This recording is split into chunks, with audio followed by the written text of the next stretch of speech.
दोस्तों, एक सच्चाई से स्टार्ट करते हैं। YouTube पर एक जॉनरा है जो इंडिया में ब्लॉकबस्टर्स से भी ज्यादा चलता है। वो है फॉरेनर रिएक्ट्स टू इंडिया। हम इंडियंस के अंदर एक अजीब सा वैलिडेशन का कीड़ा है। अगर कोई गोरा आकर बोल दे, oh my God butter chicken is amazing, तो हमारा सीना 56 इंच का हो जाता है। लेकिन प्रॉब्लम तब शुरू होती है जब यही व्लॉगर्स अपना कैमरा ऑन करते हैं हमारी सड़कों पर, हमारी रेलवे स्टेशंस पर और हमारे पब्लिक टॉयलेट्स के बाहर। तब जो रिएक्शन आता है वो वाव नहीं, यू होता है। और फिर शुरू होता है इंटरनेट पर एक महायुद्ध। कमेंट्स में लोग लड़ने लगते हैं। कुछ कहते हैं एंटी नेशनल व्लॉगर इंडिया को बदनाम कर रहा है, और कुछ कहते हैं सही तो बोल रहा है, हम लोग हैं ही ऐसे। तो आज हम एग्जैक्टली इसी मुद्दे को डाइसेक्ट करेंगे, एकदम प्रैक्टिकली, बिना किसी बायस के और थोड़ी सी साइकोलॉजी यूज करके। का फॉरेनर्स सच में एकदम राइट है और हमारा सिविक सेंस एक्चुअली माइनस में है, और कहां ये लोग सिर्फ बिना वजह की मौकरी करते हैं और अपनी हिपोक्रेसी छुपाते हैं। अगर आप अकेले सुन रहे हैं या ईयरफोन्स लगाए हैं तो आराम से बैठिए, क्योंकि आज हम देश की सबसे बड़ी प्रॉब्लम और दुनिया की सबसे बड़ी हिपोक्रेसी दोनों का ऑपरेशन करने वाले हैं। The bitter truth where we actually lack civic sense. चलो सबसे पहले आईना देखते हैं। Is it true that Indians lack civic sense? As a psychologist मैं आपको एक टर्म बताता हूं, the tragedy of the commons. इसका मतलब है कि जो चीज सबकी होती है उसकी परवाह कोई नहीं करता। इंडिया में हमारा सिविक सेंस हमारे घर की चौखट यानी डोर स्टेप पर आकर खत्म हो जाता है। घर के अंदर हमें चमचमाती जमीन चाहिए। मम्मी एक धूल का तिनका देख लें तो झाड़ू से आरती उतार देती हैं। लेकिन घर का कचरा कहां जाता है? सीधा पड़ोसी की बाउंड्री के बाहर या सड़क पर। फॉरेनर्स जब इंडिया आते हैं तो उनका सबसे पहला कल्चर शॉक होता है हमारा कचरा फेंकने का स्टाइल। हम कचरा डस्टबिन में नहीं डालते, हम डस्टबिन की तरफ फेंकते हैं, जैसे कोबी ब्रायंट बास्केटबॉल खेल रहा हो। मिस हो गया तो हो गया, अपना क्या। दूसरी चीज जहां हम लीगली और मॉरली गलत हैं, पब्लिक स्पिटिंग। भाई हमारे देश में पान और गुटखा खाकर दीवारों पर जो मॉडर्न आर्ट बनाई जाती है उसको देखकर पिकासो भी रो दे। फॉरेनर्स लिटरली शॉक में आ जाते हैं जब वो देखते हैं कि एक बढ़िया सूट पहना हुआ आदमी गाड़ी का शीशा नीचे करता है और अचानक से एक लाल रंग का फाउंटेन बाहर निकलता है। ये थूकने का आजाद अधिकार हमारी सबसे बड़ी इंटरनेशनल बेइज्जती है, और इसमें हम उनको ब्लेम नहीं कर सकते, ये हमारी गलती है। तीसरी सबसे बड़ी सच्चाई, traffic rules and Q jumping. बाहर के देशों में रेड लाइट का मतलब होता है स्टॉप। इंडिया में रेड लाइट का मतलब होता है अगर पुलिस वाला नहीं है तो थोड़ा साइड से निकल ले भाई। लेन ड्राइविंग तो हमारे लिए मिथ है, जैसे यूनिकॉर्न। एक लाइन में चलना हमारी ईगो हर्ट कर देता है। अगर फॉरेनर आकर हमारी ड्राइविंग देखता है तो उसको लगता है कि ये लोग daily fast and furious shoot कर रहे हैं। और लाइन में लगना, भाई अगर हम बैंक, एयरपोर्ट या टिकट काउंटर पर लाइन में 2 फुट का गैप रख लें तो कोई तीसरा आदमी आकर उसमें घुस जाएगा और बोलेगा भैया मैं तो आगे ही था। फॉरेनर्स की बेसिक साइकोलॉजी में पर्सनल स्पेस की रिस्पेक्ट इनग्रेन्ड होती है। हमारी साइकोलॉजी में जुगाड़ और पहले मैं की आदत इनग्रेन्ड है, क्योंकि बचपन से हमें हर चीज के लिए कंपीट करना सिखाया गया है। रिसोर्सेस कम और लोग ज्यादा। तो इन मुद्दों पर लिटरिंग, स्पिटिंग और बेसिक पब्लिक रूल्स, फॉरेनर्स का शॉक और उनकी क्रिटिक 100% वैलिड है। हमें इसको डिफेंड करने की जगह एक्सेप्ट करके इंप्रूव करना चाहिए। The unfair mockery where foreigners target us for no reason. अब आते हैं कहानी के दूसरे पहली पर। कहां फॉरेनर्स हमें फालतू में मॉक करते हैं, सिर्फ अपनी कल्चरल सुपीरियॉरिटी दिखाने के लिए। भाई साइकोलॉजी में एक टर्म होती है एथनोसेंट्रिज्म, मतलब अपनी कल्चर को स्टैंडर्ड मानना और बाकी दुनिया को उसके हिसाब से जज करना। और बहुत से वेस्टर्नर्स इस बीमारी के शिकार हैं। पहला एग्जाम्पल, ईटिंग विद हैंड्स। आपने हजारों कमेंट्स पढ़े होंगे जहां फॉरेनर्स हमारे हाथ से खाने को डिस्गस्टिंग या अनहाइजेनिक बोलते हैं। लॉयर मोड ऑन करूं तो किसी भी देश के कॉन्स्टिट्यूशन में कटलरी यूज करना मैंडेटरी नहीं है। साइंस कहती है कि हमारे हाथों में नॉर्मल फ्लोरा, गुड बैक्टीरिया होते हैं जो डाइजेशन में हेल्प करते हैं। लेकिन उन्हें लगता है कि अगर स्पून यूज नहीं किया तो आप गंवार हैं।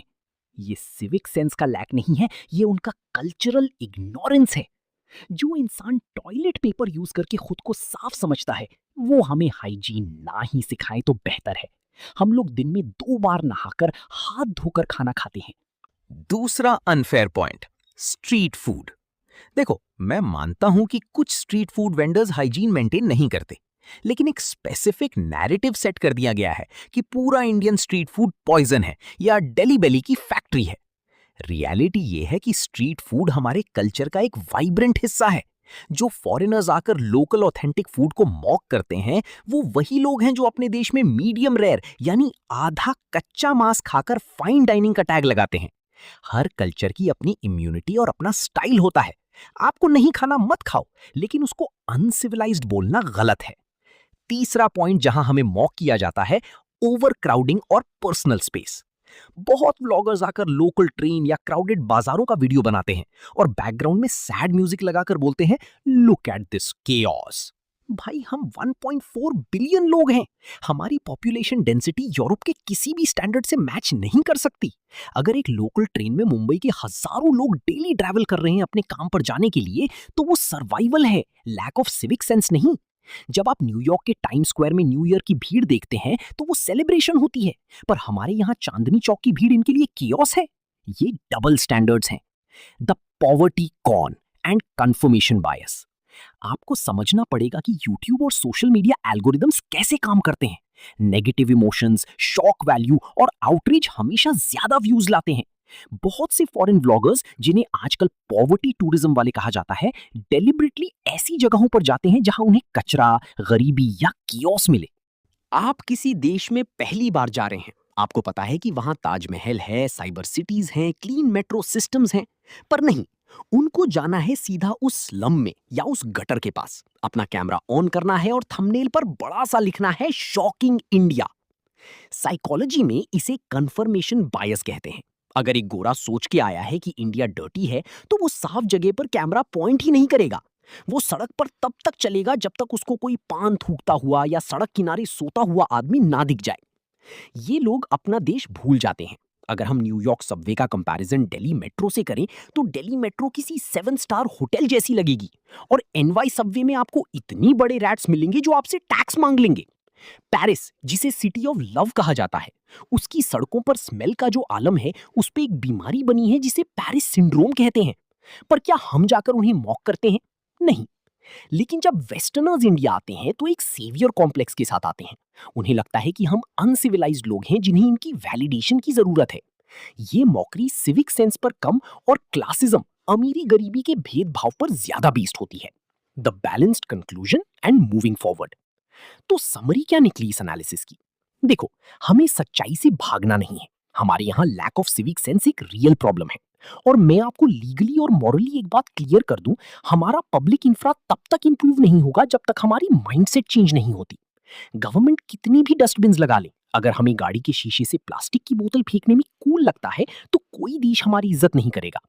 Spitting, hawking without reason, public property को खराब करना, ट्रेन्स के वॉशरूम्स को गंदा छोड़ देना, ये सब ऐसी चीजें हैं जिनके लिए हम किसी गोरी चमड़ी वाले को ब्लेम नहीं कर सकते। ये हमारा फेलियर है एज अ सोसाइटी। हमें अपना पब्लिक सिविक सेंस अपने लिए ठीक करना है, फॉरेनर्स को इंप्रेस करने के लिए नहीं। लेकिन एट द सेम टाइम हमें वेस्टर्न गेज यानी उनके देखने के नजरिए से आजाद होना पड़ेगा। जब कोई फॉरेनर आकर हमारे पान थूकने पर क्रिटिक करे तो एक्सेप्ट करो कि हाँ, ये हमारी गलती है। लेकिन जब कोई आकर हमारे खाने के तरीके को, हमारे त्योहारों की भीड़ को या हमारे लोकल बाजारों के स्ट्रक्चर को डर्टी या अनसिविलाइज्ड बोले, तो वहां ड्रॉ द लाइन। वहां आपको पता होना चाहिए कि they are not giving constructive criticism, they are just mocking out of cultural ignorance and racism.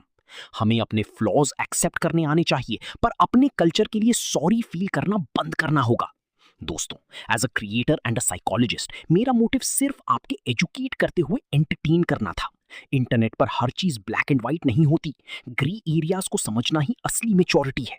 अगर आपको ये डीप ऑडियो ब्रेकडाउन पसंद आया और आप ऐसे ही ब्रूटली ऑनेस्ट और फैक्ट चेक्ड एनालिसिस चाहते हैं, तो मेक श्योर आप सब्सक्राइब जरूर करें। अपने उन दोस्तों के साथ ये शेयर करें जो हर फॉरेन व्लॉगर की वीडियो पर sorry on behalf of India लिखते रहते हैं। आपका क्या ओपिनियन है? कहां हम गलत हैं और कहां फॉरेनर्स? ऑडियो कमेंट्री खत्म, अब कमेंट सेक्शन में आपसे बात करते हैं। Till then keep observing, keep questioning and stop littering your streets. Video पसंद आया तो जल्दी हाइप करो, लाइक, कमेंट, शेयर और सब्सक्राइब जरूर करना। और इंस्टाग्राम पे फॉलो करो, लिंक नीचे है।